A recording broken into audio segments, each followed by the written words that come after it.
अनसुने किस्से के इन पलटते हुए पन्नों में चलते हैं उस दौर में जब बॉलीवुड के मशहूर अदाकार की फिल्म देखने के लिए थिएटर के बाहर दर्शकों की भीड़ जमा हो जाती थी। यहाँ तक कि कई बार टॉकीज के बाहर गोलियां तक चल जाती थी। इन्हें लोग प्यार से चिरू भी कहते थे। माना जाता है कि इन्हें काले कोट में देखने के लिए कई लड़कियां अपनी छतों से कूद जाती थी। जी हाँ, सही पहचाना आपने, हम बात कर रहे हैं सुपरस्टार देवानंद की। वो सिर्फ एक कलाकार नहीं बल्कि एक ऐसे स्टार थे जिनकी पूरी दुनिया दीवानी थी। लड़कियां जिसकी एक झलक पाने के लिए बेताब रहती थी। बेशक देवानंद का सुपरस्टारडम ज्यादा लंबा नहीं चला, लेकिन जिस कदर उस छोटे से दौर में लोगों ने उन्हें चाहा, उन्हें लेकर जो दीवानगी थी, वैसी आजकल के किसी अभिनेता को नसीब नहीं हो पाएगी। हालांकि यहाँ कोई रैंकिंग नहीं दी जा रही है। ये ना सिर्फ अभिनेता थे बल्कि एक निर्देशक, निर्माता होने के साथ ही कहानी भी गढ़ते थे, साथ ही संगीत की समझ भी रखते थे।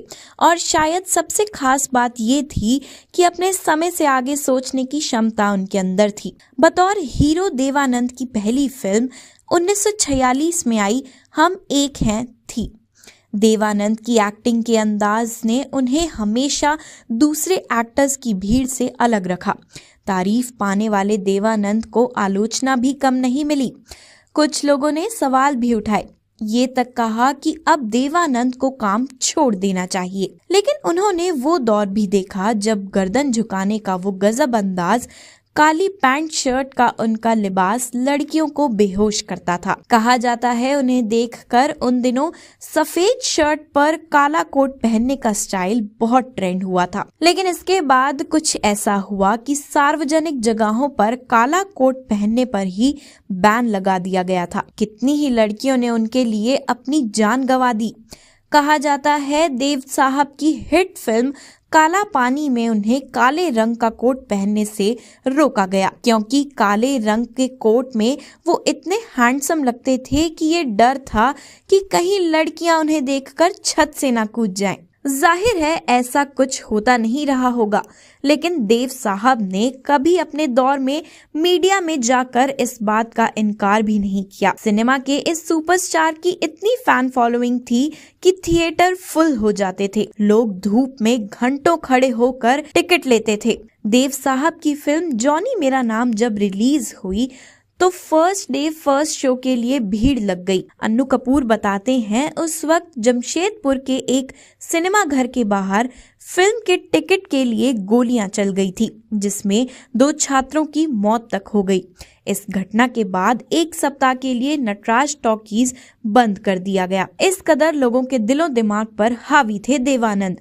इन्होंने अपने फिल्मी करियर की शुरुआत 1946 में आई फिल्म हम एक हैं से की थी।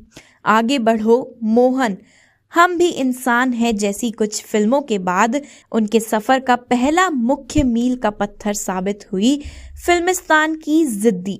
गाइड में उनकी भूमिका आज भी याद की जाती है। उन्होंने अपने करियर में पेइंग गेस्ट, सीआईडी, हरे रामा हरे कृष्णा जैसी सुपरहिट फिल्में दी हैं। उन्हें सिनेमा में सहयोग के लिए सर्वोच्च पुरस्कार दादा साहेब फाल्के से भी सम्मानित किया गया है। दर्शक इस कदर उनकी फिल्में देखने के लिए उतावले हो जाते थे कि थिएटर के बाहर लंबी लाइनें लग जाती थी। कई दर्शक तो फिल्म की टिकट ना मिलने पर थिएटर के अंदर तोड़फोड़ करने लगते थे। हालत इतनी खराब हो जाती थी कि भीड़ को संभालने के लिए पुलिस लाठी चार्ज करने लगी। जब इससे भी बात नहीं बनी तो पुलिस ने गोलियां चलानी शुरू कर दी। इससे दर्शकों की भीड़ तो खत्म हो गई, लेकिन उनके मन और दिलों में देवानंद की छवि आज भी बनी हुई है। ये था देवानंद से जुड़ा एक दिलचस्प किस्सा। ऐसे और भी किस्सों को सुनने के लिए अभी सब्सक्राइब करें हमारे चैनल अनसुने किस्से को।